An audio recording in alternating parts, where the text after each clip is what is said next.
you, gentlemen. Hi, my name's Elaine Zimmerman, and I have the privilege of introducing to you today our speaker. And let's see, where am I next? This is the bio that Elaine asked to be read, so you know who she is a little bit.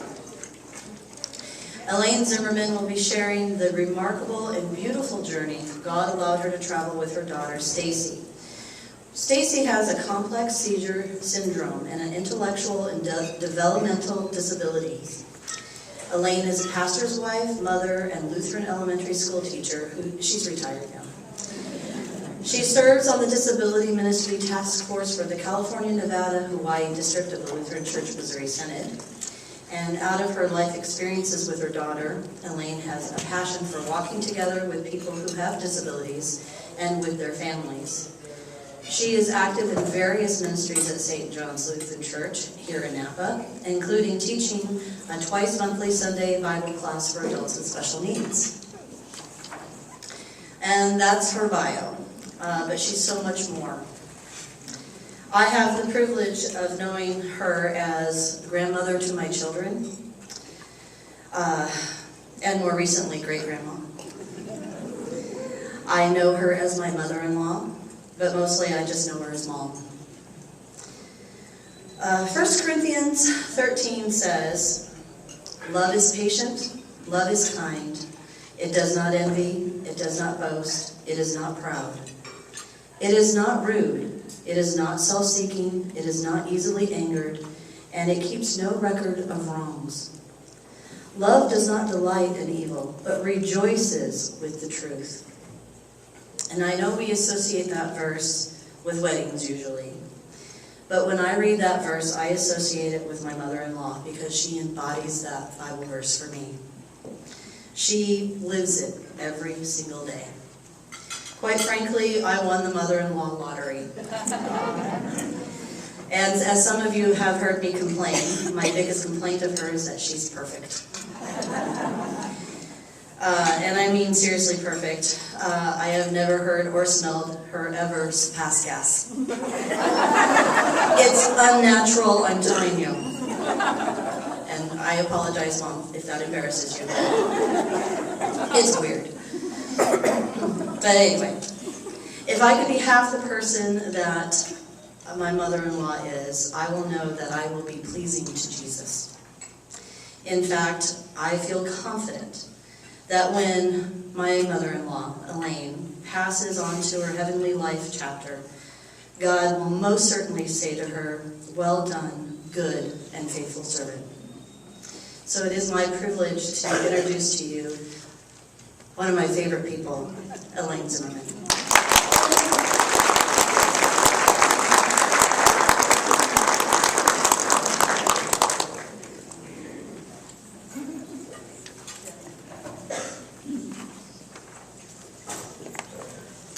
Well, I'm going to greet you in the way that I always get greeted in the mornings when Stacie comes home to visit. She lives in a group home in Fremont, and she comes home about every 6 weeks or so and has a weekend home with us. And this is how the morning begins. "Well, good morning, Mom." "Oh, Mom, I have a song for you." And you're going to join me in it this time. And let's sing, you never know what her song will be, but I'd like us to sing, "This is the day the Lord has made."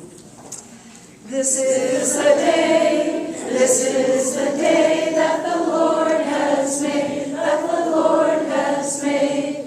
We will rejoice and be glad in it, and be glad in it. This is the day that the Lord has made. We will rejoice and be glad in it. This is the day that the Lord has made. It's a great day, isn't it, Mom? That's the heart of Stacie. Every day is the Lord's day. We have tried to figure how we would title this whole sharing that I was going to do, and I finally decided that we needed to call it Good News. And if you know Stacie, you know she's the good news lady. And, but I think one of the things we gathered here also together today, maybe for some of you, you've gathered around at your table, some of your special friends, maybe you have some new guests with you today, but you're sharing parts of your lives with each other. Some of your stories, maybe memories of past things that you have done or whatever. But it is a sharing time, and that's what this will be as I share with you. Now you need to know that I had the things outlined that I was going to be saying to you. And my beginning is different than I had planned. God spoke to me this morning and revealed to me that this is not really Stacie's story, and it's not my journey with her. But what I just was so impressed with is that Stacie is the window. And I think where it began to work on me, that she was the window. Last evening as we were setting up, this whole area was just vacant. And Teresa and I were saying, well, we ought to have something up on there. So I thought about it, and this morning I thought, well, it's like an open window. And that's what this reminds me of today. And in that window, there's only one thing. The cross of Jesus. And I'll get over this first little hurdle. That's okay. Oh no, I have no problem with shedding a tear. But there's many things in the story of Stacie that brings me to tears often. Even it's more than that. It's just an incredible awareness of God's presence. And so when I think of this open window, and I think of Stacie as the window, that when you see Stacie, those of you who know her, there's something that attracts you to her. And often I've asked people about that, and they can't even really describe what it is. Except I think Autumn captured it for me about a week ago. We were chatting. And Autumn says that Stacie humbles her. And when she is with her, everything is it's focused. Stacie has one focus. I don't care what you're talking about, you can be absolutely sure somewhere in the conversation you're going to get to Jesus. You hear the laughter. Those who know her know that's the truth. It will always come back to Jesus. And so I would like to share this view through the window as we look at the life of Stacie and what has transpired. Stacie is not here today. Some people were disappointed to find out that she was not going to be here. Some of the things I'm going to share with you are beyond what I think she could know what to do with. And I think many of the things that she has come through in her life, that God has protected her from either the severity of what that was or the pain of what it was. And she sees only the glow of Jesus. And so I will share a few of those things with you today that are more difficult. But I need to do that because that's part of the view that's come through the window. First of all, on the pictures here, we have Stacie. This is Stacie basically today. Ted took this picture of her about a year and a half ago. So this is, if you were to see her, if you haven't met her before, this is what you'd see. Usually the big smile, the glow, the sparkle. She's 48 years old. She lives in a group home in Fremont. And she has lived there 24 years, so half of her life has been living in the group home in Fremont. It's a Lutheran 24-hour care facility. And this is our family back in the 80s. Ted, of course, and myself. In this picture, Scott was 15, Shelley was 12. Shelley's our adopted daughter. One of my dreams was to have an adopted child. And Stacie is 11. And so there's just 1 year between the two of them. But you can see the weakness that was in her at that time. And Sean was 6. So God has granted us a family of 4 children, which again was one of my dreams. And I'd often thought about that I would be very interested in having a child with disabilities, and God gave me that. We had just moved from Nebraska, where Ted was in ministry, and we had lived there for 5 years. We loved it there, but God called us out here to Napa, to St. John's. And we moved into Napa on December 1st, 1971.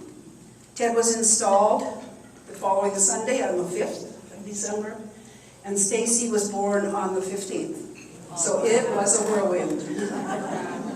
In fact, the OBGYN that I had met, our dear realtor friend, Peggy Meister, had lined me up with an appointment before I even pulled into town. And I met the doctor the week that I moved in.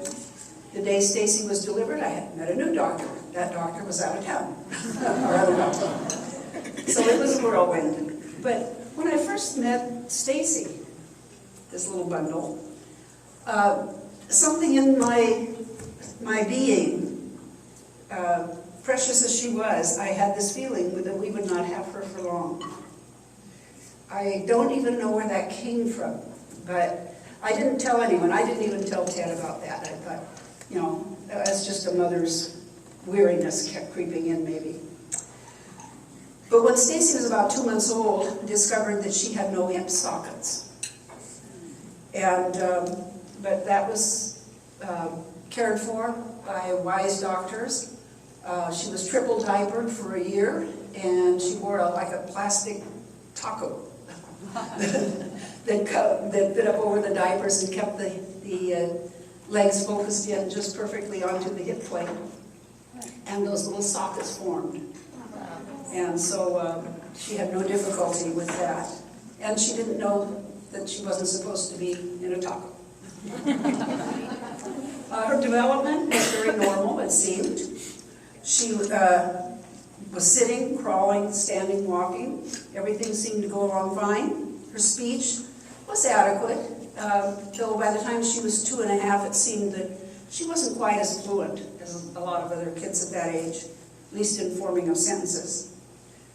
But she was gentle, happy, caring, loving, playful, and already at that tender age, she was spiritual. I had a picture of Jesus from her Sunday school lesson, and it happened to be one of the Ascension, where Jesus is rising and his hands are out in blessing of the disciples. And so I had a little bulletin board in my kitchen area, and so I put the picture, the Sunday school picture up there, as I often did, but underneath Jesus' hands, I tucked in a little snapshot of the 4 kids. And Stacie would often, during the day, toddle herself over and talk to Jesus. 2.5. The other kids were a whirlwind, but she would go to talk with Jesus. This particular cross that I've put up here reminds me of that, because it is of the Ascended Lord. And very much like that little picture had been.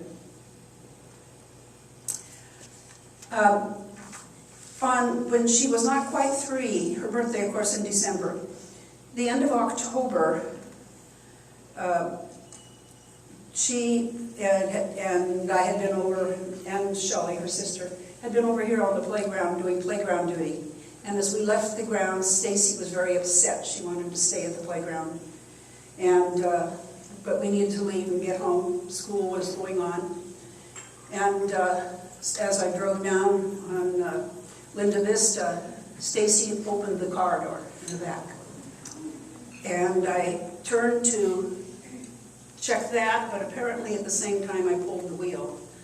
They think I also did not hit the brake, but I hit the accelerator. And I hit a power pole down here. I figure at about 50 miles an hour. And Stacie was not thrown out, miraculously. I was just stunned. She was in the back, on the floor of the back seat. Shelley was lifted clear out of her shoes. And Stacie went in and out of consciousness for a while and was taken to the hospital. And all the checking, everything they did, everything appeared to be fine. And the overwhelming feeling I had of relief, I thought, if God had really intended that her life be short, wouldn't that have been the moment? But it was not. And so, even though the car was wrecked, and it was a very momentous thing because I just filled the car with gas. Those of you who were recalling those days, that's where you sat in a gas line for 3 hours to get a tank. So that was rather distressing. But this sense of relief that God meant life for her. She did turn 3 years old that same year, so it was a few weeks later, mid-December. And we were baking cookies sometime a week or so after that, I don't recall. But as we were baking cookies, she fell over backwards. And I thought, that's strange. If it had been Shelley, that would have been explainable, because she was everywhere. But she just fell over backwards. And so you kind of mark those things in your mind. And then several other times during the next couple of weeks where she'd mention, I'm dizzy, or I don't feel so good. And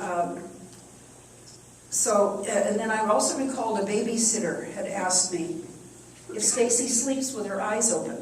And that was interesting. Not really. But, actually what I found out later was that she was probably already experiencing absence seizures. And I knew nothing about absence seizures, where there's no awareness. The eyes are open, still holding yourself up and everything, but there's nobody home. At St. John's on New Year's Eve, I was one of 4 organists, and it was my turn to be organist that evening. So we were up in the balcony, and it was during the message. I was holding Stacie, and she experienced her first major seizure. It wasn't all that long, but it was very definitely a seizure. As the service finished, we got home, and I called in to Queen of the Valley, and they told me, just to watch her that night and to be in touch with her doctor the next day. Well, even before then, we ended up having to rush her in the hospital because she had a massive grand mal seizure. That was the start of a nightmare. She had so many seizures, and she had different kinds of seizures. She had drop seizures, she had those absences, she had body slams. She'd be by the table and it was like somebody came behind her and slammed her head first into the table. Ted and I both saw her on more than one occasion be standing and be lifted up and thrown flat on her back 6 feet behind herself. It was, you didn't know when this was happening, but it was over and over, several times every day that we were aware of it, other times just minor twitching. She was seen by neurologists here in town, and they were puzzled as, giving her different meds, trying to figure how to break this. And then she went into status epilepsis, which is when there's one seizure completely following another. And they have to break that, or all the basic functions shut down. They had her so heavily sedated, and they had notified UC San Francisco Pediatric Neurology. And we had an appointment to go there, but it was like 2 days before they could get her in. And so I had her back at home. Dear friends in the congregation here took the other kids.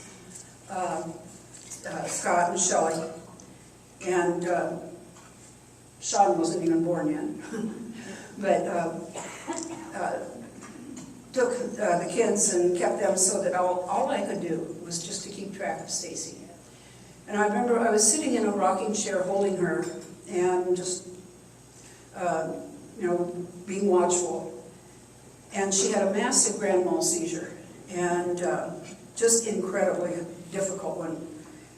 And as I held her and just praying, Lord, have mercy on her.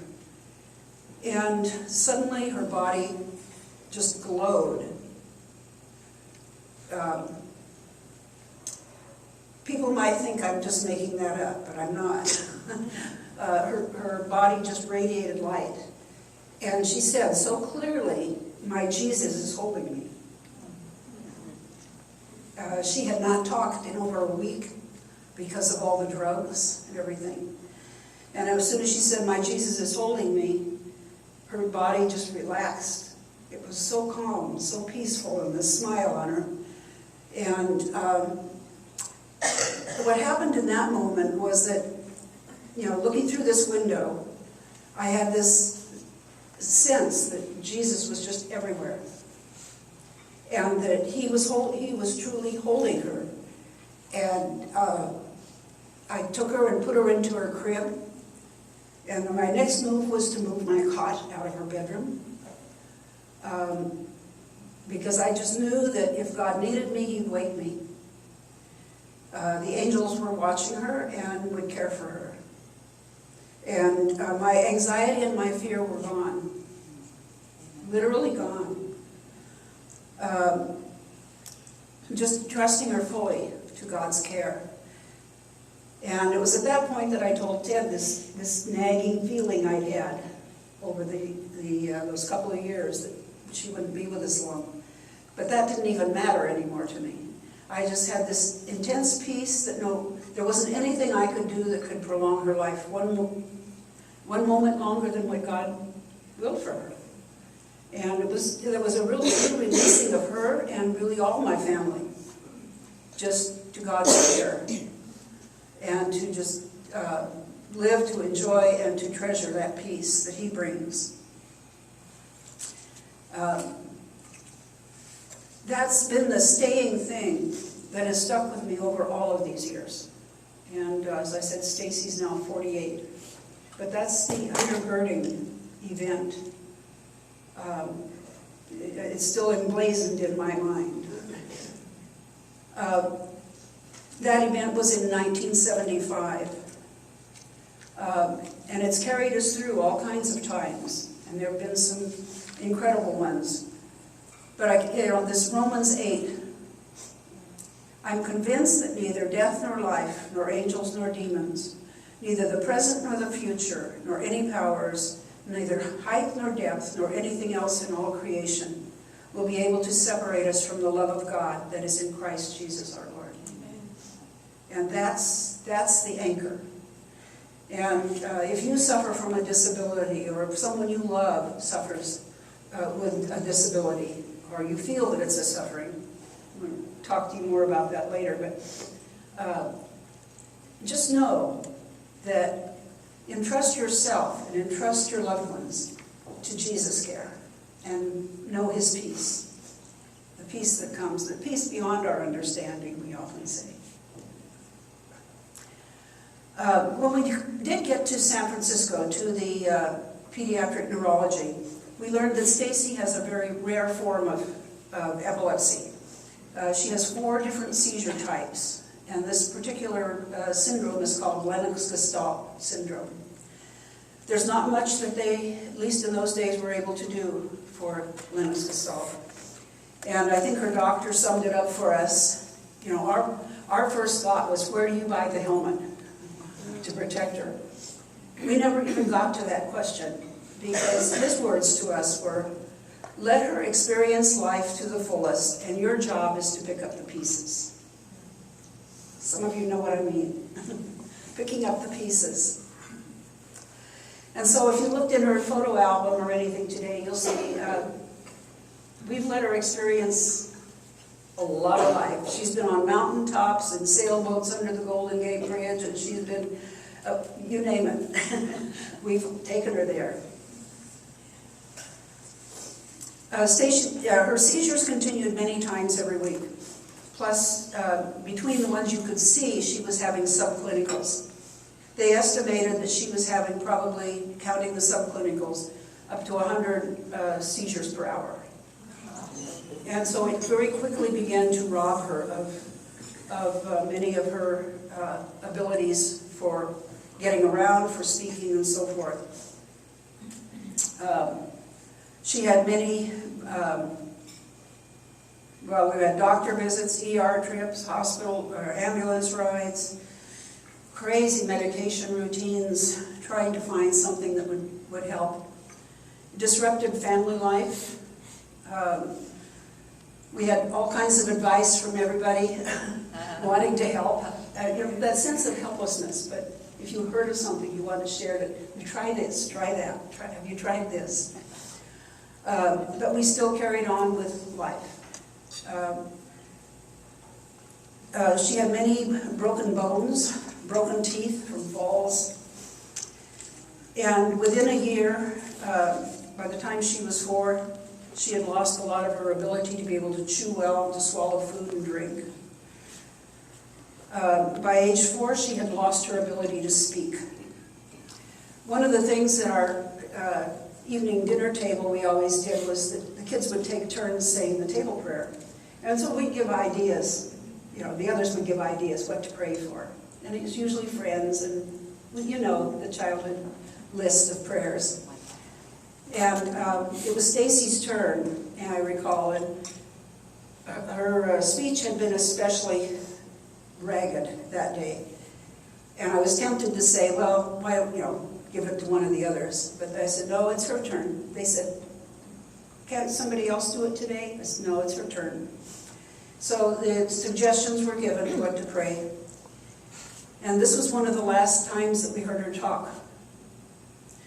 And she said, I bless you, Jesus, because you love me.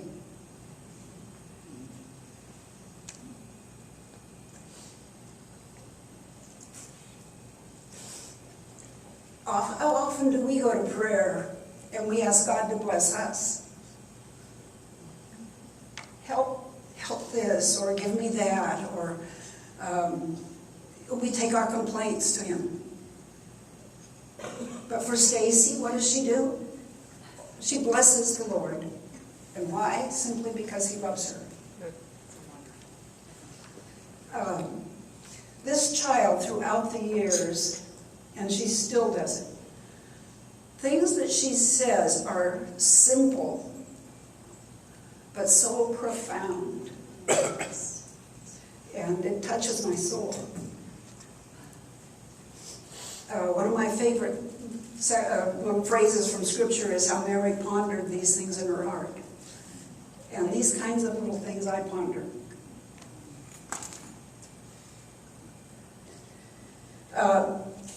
During the time that she was 4, she began to lose all of her ability to walk well.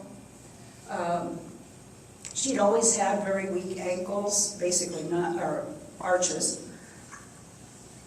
Basically, just wouldn't hold her feet up.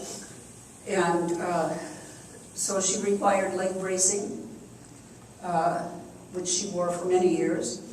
And if we went any distance, we needed a wheelchair.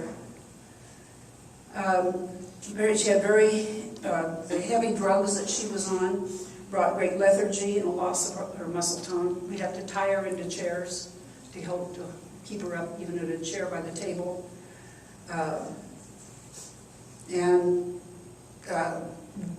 Drooling. She finally had a surgery that sectioned out a piece of the nerve to the salivary gland to cut down on that. And that was caused by one of the medications. Early on, we became very much aware, though, that this was not just a physical battle. It was a spiritual battle. In fact, it was a spiritual war. First had been that sense that I'd had right from the beginning that we wouldn't have her for long. I know that was meant to discourage me, to frighten me. Fear was what was brought to me. We know that fear does not come from God. Shortly after Sean was born, I don't recall just how long it was, I just know that I could still leave him on a couch. He wasn't going to roll off. So it was very early. Ted was at work and I was doing my mom thing at home. And Stacie had disappeared from the room. We were in the family room. And she disappeared, and I became aware of it when I heard a sound in the front hallway. Just kind of a moan. I thought, that's strange. So I put Sean on the couch and I headed off to the stairway. In our home, there was the big entryway, and then there was the big rail up above for the upstairs along the hallway, the banister. And when I came in, I looked up, and Stacie was upstairs. She was sitting on the balcony, her feet over the edge, 2 feet from the end wall, and in each hand was a toy. There is absolutely no way that child, first of all, could have even gotten upstairs. She tripped on shadows. How could she get even up the stairs? And she was tiny. She was short. How could she have gotten onto the balcony, feet out on the outside, and holding toys?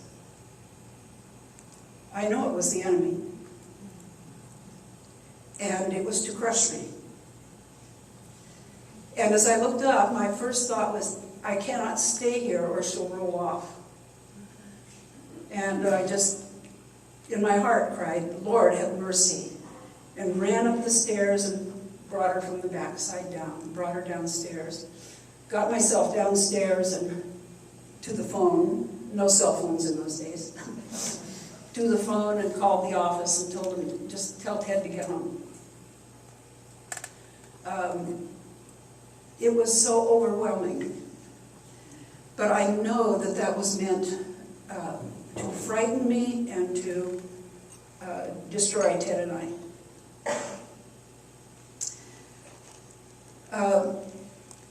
Later, there was, just a few months later, there was a day when Stacie had gone into status again.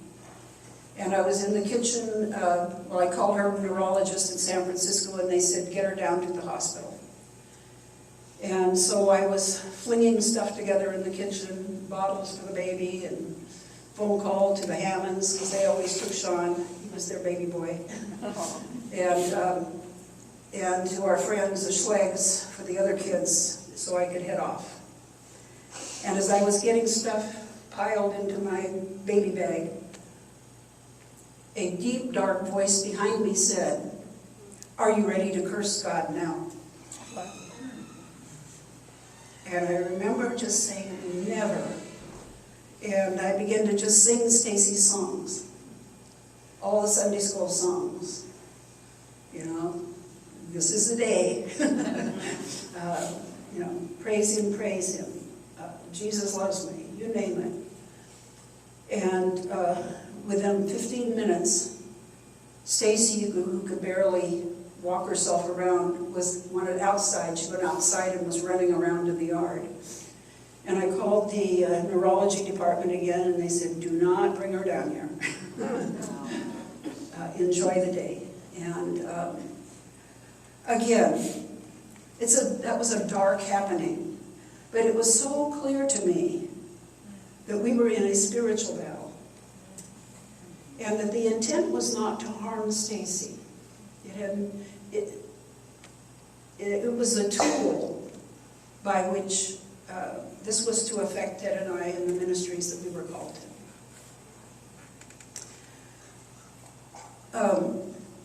Along the journey, as I said, Stacie had lost her ability to speak. And as the years went by, when she was about 7 years old, she had reached a very critical point in her health, and we were losing the seizure battle even more than we could have imagined. And her neurologist was one of 2 doctors on the entire western U.S. who was allowed to have a new drug through the drug testings.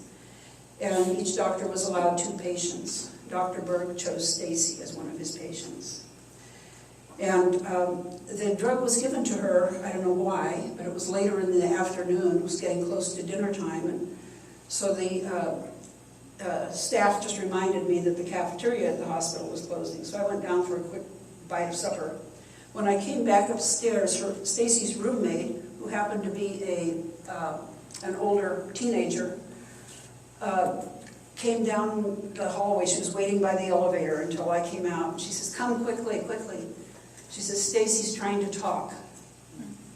And so I ran down to her room. By then, hospital staff was beginning to gather. And Stacie was trying to get out of her crib. And she went and said, "I want out." And so I got her out, and she walked over to where there was a little potty chair. She put the lid down on it, stood up on it, looked around the room at the people who were gathering, and she said, "Ladies and gentlemen." The first word in years is "ladies and gentlemen." And then she sang her songs. I was going to try to sing with her because I thought, just to be supportive, rejoicing with her. She turned to me and said, "You be quiet."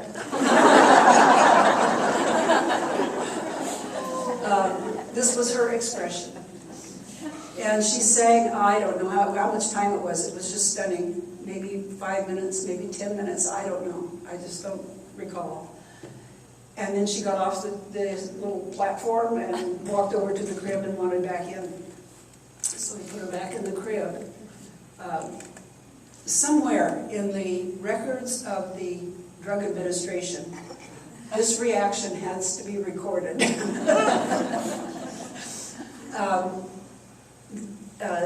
She went to sleep then, shortly after, and the next day I met up with her neurologist very early, coming from the parking lot, and he was just ecstatic. He says, "Is it true? Is it true?" I said, "Yes, it was." He says, "What about today?" I said, "I don't know, I haven't heard anything today. The staff has not reported anything." And we got there, and she was content, but there was no more speaking. We also had another trip to UC. We had 1 year somewhere through this whole episode, and I don't know where it was as a young teen or where, but she was in and out of the hospital for about 7 different times that year, one of which she ended up there in a coma. And so they figured out that it was from all the medications she was on, so many. And so to counteract that, they took her off all the drugs, took her down to ground zero, which to me was a little intimidating, and then added back in at the levels that were more appropriate. But more than anything, she stabilized pretty quickly, but more than anything, I realized that we were there for over a week, and I was to be ministering to other families. Every time I went to that hospital, there was I always called them divine encounters. There was somebody I needed to talk with. In those days, UC Med Center, they did not have like a Ronald McDonald House for families, nothing like that. They had 2 hospital rooms they had gutted, and the families with critically ill children were allowed to sign up for a floor mat. And so we had 2 bunkhouses. And you literally lay on the floor on mats about 2 feet from other parents who were bringing their own burdens. During that week, there were a couple of children who passed away. There were others with very severe health issues. And I knew, without a doubt, that Stacie's situation had enabled me to be there because God had appointments for me. I can't tell you the number of times that happened. It was just expected that when we went that there was someone to minister to. Another one of a remarkable event was, she was not able to eat. I said, swallowing and all of that was just wiped out. So she was losing weight. She was very tiny. As you can see here, there's 1 year difference between Shelley and Stacie, but look at the size. I mean, look at the development. So we finally discovered we were just going to have to have her get a feeding tube. And so I, again, calling on our St. John's families for other kids. We had everyone farmed out, and I was on the way down to UC. We got down there, and they would not register Stacie for it. They said, well, we don't have her down for surgery. I said, well, I have the papers. We're supposed to be in surgery. We're supposed to be that next morning, but they wanted her in the night before. They said, well, we don't have any records. I said, well, check her records. See, it should be there. They went to look for her records. They could not find a single record. I said, we're sorry.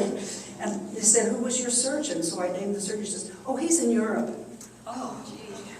I said, what? She said, we can't do anything for it. So I took Stacie and we went back out to the car and we came home. And on the way I said, okay, I don't know why, God, that this is not going through, but if you ever want to let me know, I would be happy to hear. Well, he wanted me to know, because about 3 weeks later we went back for the surgery, and it turns out that she was the first child to receive a brand new procedure in which instead of just putting a gastrostomy tube in, make an opening, put it in, wad it up, that was the old style, long cord. She had a new procedure in which they used the stomach to create a valve. And so the tube could be put in and out and with no leakage, no gastric leakage at all. And also she was the first child to receive a brand new type of feeding tube. It did not have a long cord that you had to wrap up and whatever. It was a little short thing with a little flange that just, you wouldn't even know she had it on. And I could put it in and out. If we wanted it out, we could take it out, or I could put it back in. A health nurse came several months later to see me from the local departments here, in the health department, because she wanted to see this new procedure. She'd heard about this.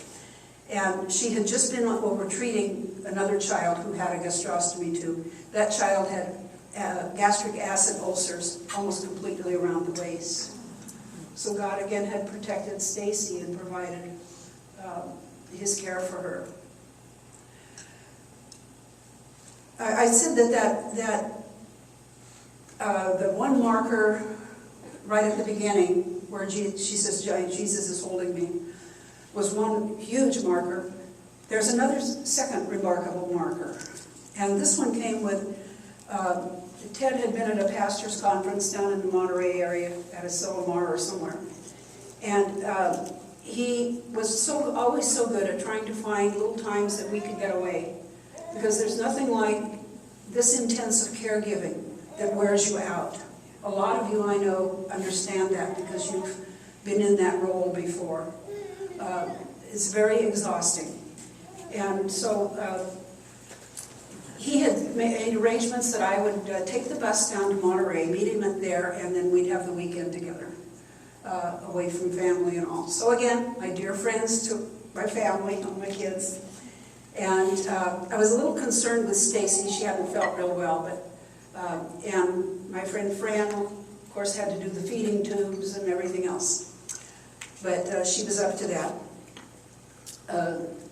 So I got on the bus here, and they took me to the bus at Napa, and then went to San Francisco, had to make a transfer for a bus heading down the peninsula. And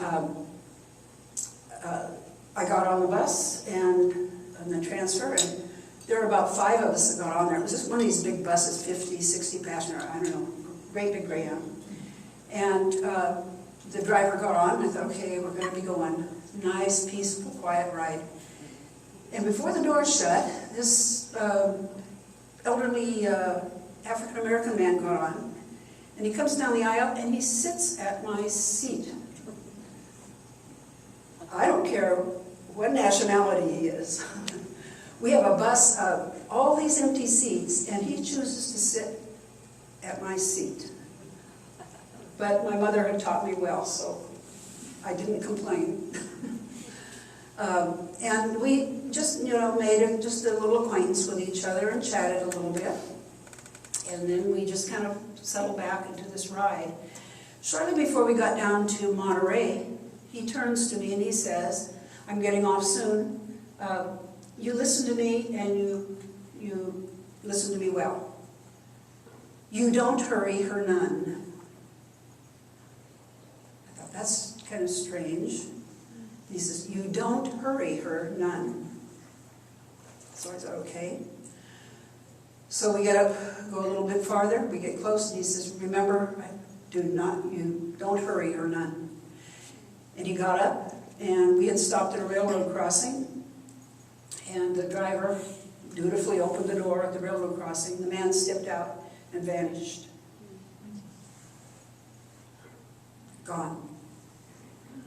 I was right by the window. I looked. When he stepped through the door, he was the boy. I've been visited. I know this man was one of God's angels. He worked in San Francisco. He said as a handyman, and his wife stayed down in Monterey, their home. She was the minister down there, and godly man. But what comfort! I had this huge wash of peace. That wherever this was going, it didn't matter. God sent these reassurances to me. The reassurance of Stacie when she sang in the hospital room. Her mind and her soul and her spirit were protected. I didn't need to worry about that. And now again, to not hurry her. This was back when she was still a teenager. And we're only just now, really, over these last 4 years, beginning to see some of the most spectacular renewals. How many years have gone by to not hurry her? Anyway, that was still when we were at Napa. Then we moved to San Francisco, and I've got to hurry my talking along here. We moved on to San Francisco. We lived there for 21 years. But when we moved in, we had a new home, new neighborhood, church, schools. Our 4 kids were on 4 different campuses, from the San Francisco State University down to 5th grade. And getting Stacie aligned in a special ed class and program. That first year was very busy. Second year, I went on to back into teaching in the Lutheran school there. And I taught for 20 years there at Zion in San Francisco. But one of the blessings that came from my going back to work was God sent another person to be one of his angels for us. Not quite as dramatic as my man on the bus, but this woman was steady. Her name was Paula, and she herself came from a very battered background and needy. She was living basically as a guest at one of the houses, Catholic nuns' home there in the city. And she was our after-school caregiver for quite a lot of years. Her name was Paula, and later in life, Stacie, when she had her voice again, referred to her as Paula the Nun. It always felt like Attila the Hun. And Paula had her all over the city. One of you has the picture on your table. I think it was over here with Paula. Where is it? Oh, there it is. I just got it. Oh, that was the night. She later, Paula went into a full-time service to the Lord. She joined the Sisters of Mercy. And if you ever hear of someone by the name of Sister Frances Paul, that would be Paula Bruce. And the last time that we saw Paula was shortly after she had moved from San Francisco. She moved up to Guerneville. And she ministered to the people, the River Church people. If you've ever been there under the bridge there's a gathering of homeless people who have a little church fellowship that meets there all the time. One day in San Francisco, we opened our San Francisco Chronicle, and here on one of the pages was a picture of Paula riding her bicycle down the streets in Guerneville during one of the flood times, and she was ministering, carrying bags of lunches to people down by the river. We've not seen her since. Can't wait to see her, if not here in heaven. But I did have a breaking point, and this breaking point, it was a physical breaking point. In 1992, Stacie was 21, had just turned 21 again in December. And she was in the tub, and I was trying to get her out of the tub, and I absolutely could not get her out, and my back went out. And I finally just lay on the floor, and I just prayed, God, you've got to either heal her, take her, or provide the way to endure this. I can't do it anymore. Somehow, I don't even remember how I finally got her out of the tub. But as I said, that was around December 15, somewhere in there.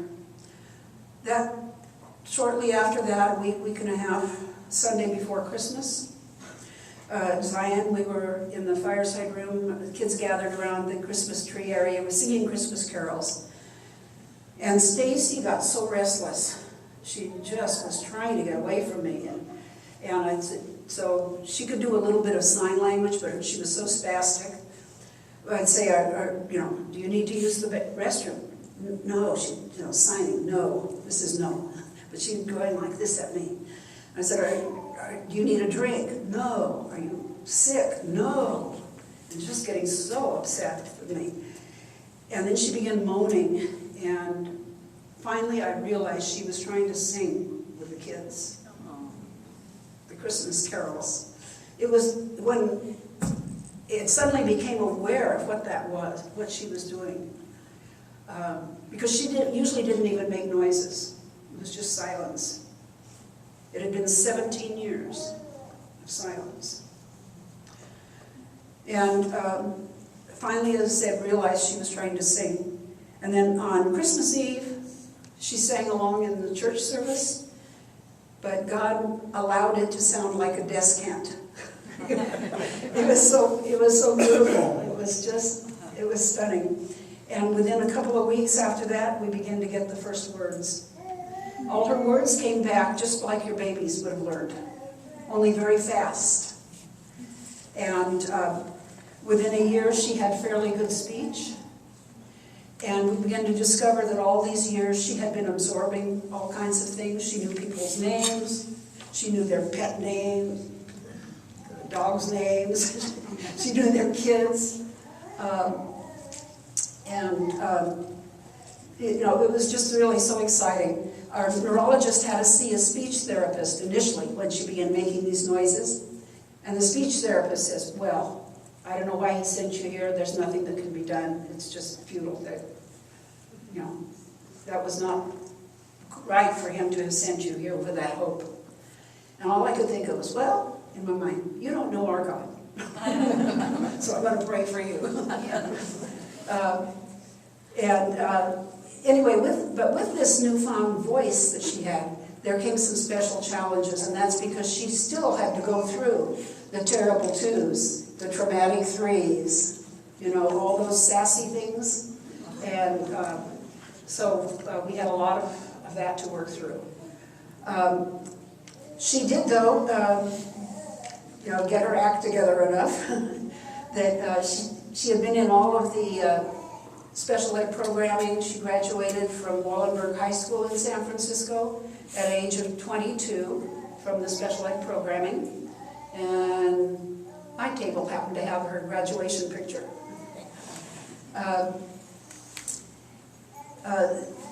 That was exciting. But then in 1995, she had progressed well enough that we were able to get her into the Good Shepherd Lutheran Home in Fremont. It's a home for adults with intellectual and developmental disabilities. And it was a home of 12 people, and apartment complex that's connected with it where the people are independent. In Stacie's house, they have 24-hour care. But they all go to day programs, and they're all over the city. They're seldom home. She has a busy life there.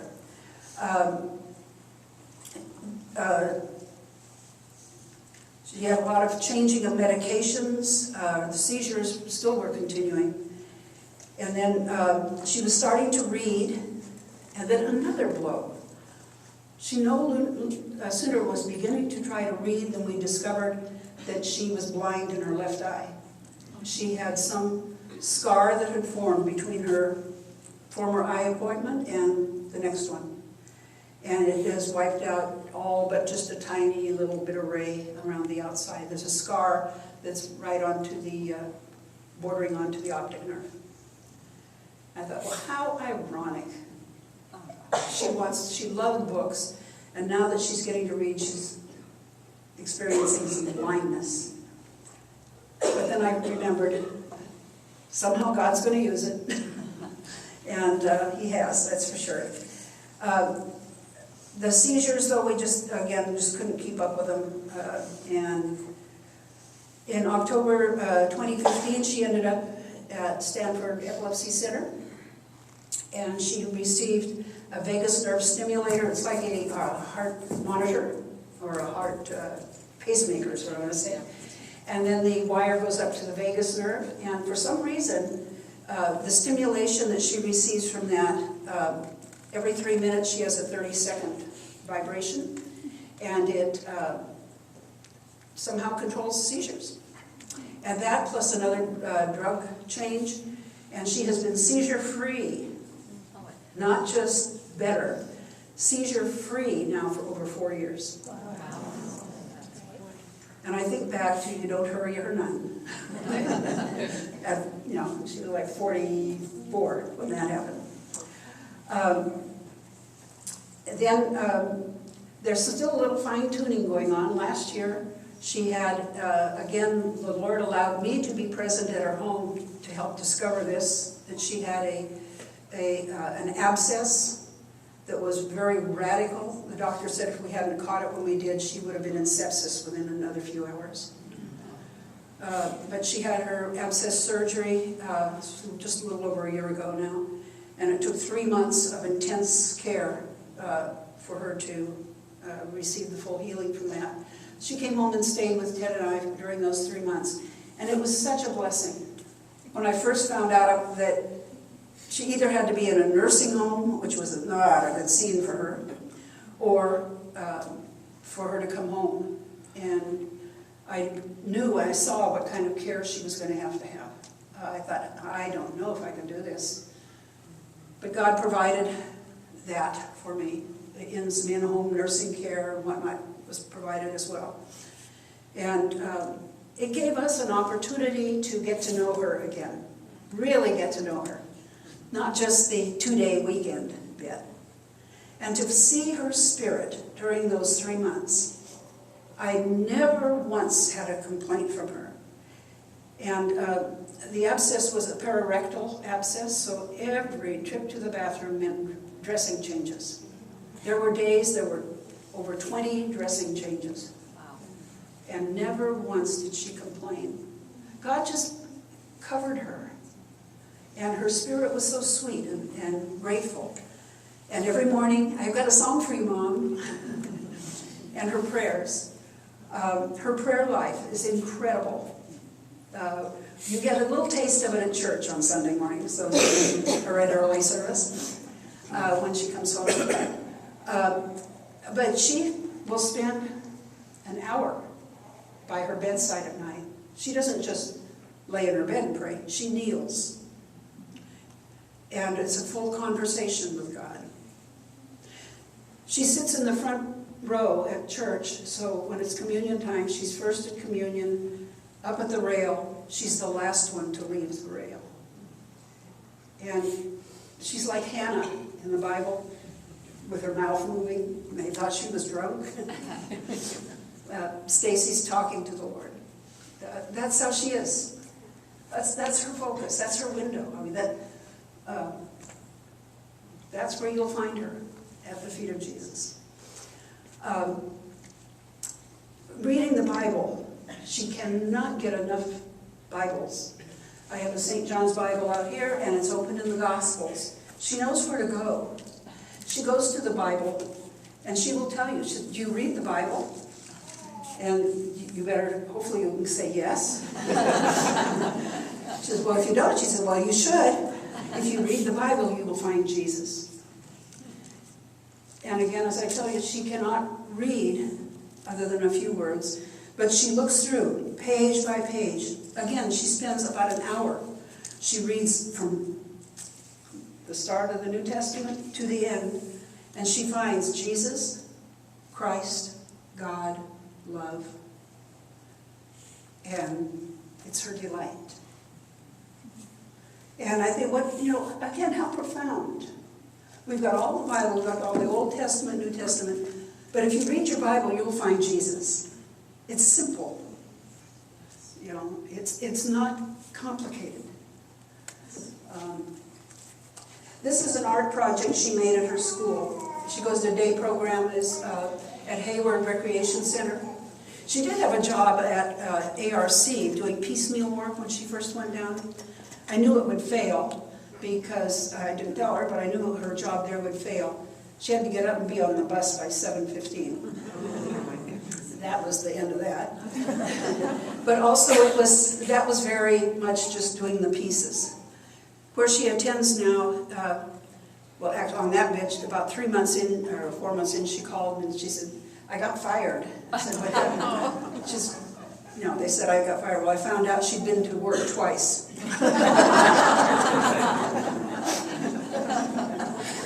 But she's in this Hayward Recreation Center, and it's like a school, and she can pick what kinds of things she wants to do. And a dear man comes and works with them, and this is one that was done, a mosaic. And sure enough, what did she want to make? A cross. All of her projects have crosses in them somewhere. She made this for Ted and I. I think one other thing that she had said just 3 weeks ago, I guess it was when she was home, 2 weeks, 3 weeks for the weekend. She was in, again, late at night. She was still kneeling down by the bed praying, had her Bible open. I said, Stace, it's really time for bed. We got church in the morning. You gotta get up. And she said, well, Mom, I want to read about Jesus so I will know his voice when he calls me to heaven. That's Stacie. And I guess one of the things that I want to be sure to share with you is that people with disabilities, instead of saying that people with disabilities, it's people with all abilities. They have many different abilities. Stacie's ability is to love people, to pray, to encourage, and to evangelize. She's the one always telling about the Lord. And a dear friend of ours from way back, her name was Maria Wiebe. She was a member here. Just a couple of you may know her, remember her. But she worked with a disability ministry here in town, and a Sunday school kind of release program. And Maria said she prayed to God. Why, God? Are there so many children disabled? And she said God answered her. It's so my people will learn how to love. And I think that's still the guideline for us as we look at disability ministries. To share God's love.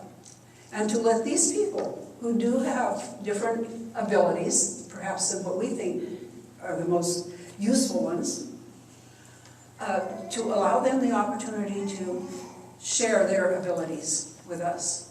And I'm really excited as we look at St. John's and the things that we're doing here, that we've gotten our restrooms ADA compliant. Our church is very moldable with our chairs. We can move things around to accommodate people with any type of mobility.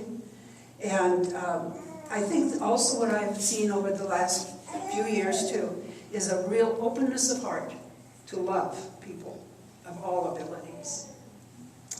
I've got a little paper that I want to share with you, and it's Beatitudes for Friends of People with Disabilities. And the Beatitudes, in the book of Matthew, Jesus, there's a section in there where Jesus was teaching the people, and it was blessed. Blessed are they who, show mercy. Blessed are they, and it goes on and on.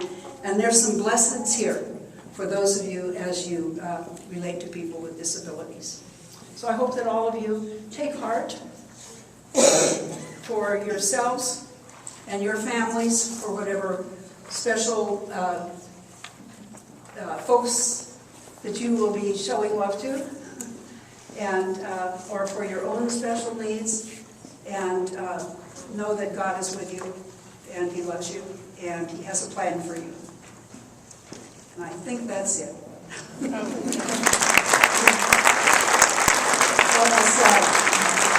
As Stacie would say, our most famous greeting, which came a little bit from Paula the nun, who was Italian, our parting words on the phone always, or from her group home, is ciao, shalom, bye. I love you.